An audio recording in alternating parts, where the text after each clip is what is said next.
এখানে একদম হিসাবও মিলে যাচ্ছে। আজকে লিখে দিচ্ছিলাম রেজিস্ট্যান্স রয়েছে 2300,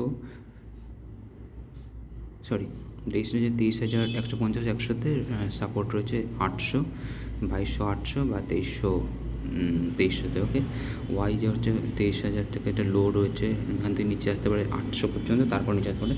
আজকেও সেরকমই দেখাচ্ছে, ওয়াইও সেরকম দেখাচ্ছে। এখান থেকে নিচেতে আমি ধরেছি, এই জায়গা থেকে ক্যাপচার করেছি।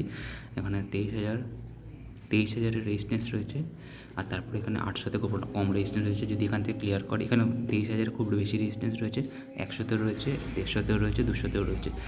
এখান থেকে যে নিচে এসছে, এই জায়গাতে ক্রস করতে প্রবলেম হচ্ছে, কারণ এখানে অনেক রেজিস্ট্যান্স রয়েছে। এটা যদি রেজিস্ট্যান্স যদি ক্লিয়ার করে, আমি হোল্ড করে রেখেছি 4 লট রেজিস্ট্যান্স, হোল্ড করে রেখেছি। রেজিস্ট্যান্সটা যদি ক্লিয়ার করে, পুরো 200 পয়েন্ট ক্লিয়ার আছে, এখানে কোনো রেজিস্ট্যান্সে পুরোটা ক্লিয়ার ফল করবে।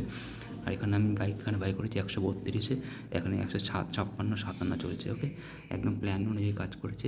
এখানে সাপোর্ট রেজিস্ট্যান্স হচ্ছে, সাপোর্ট রয়েছে 23,150, 23,100তে। ওকে, আর সাপোর্ট, ওটা রেজিস্ট্যান্স রয়েছে ওপরে, সাপোর্ট রয়েছে 23,100, 23,000 থেকে 23,800 পর্যন্ত। ওকে, এখন ওপরে চলে যাচ্ছে, এখানে খুব সম্ভবত বের করে নেওয়া উচিত এখানে। ওকে, বের করে নিচ্ছি।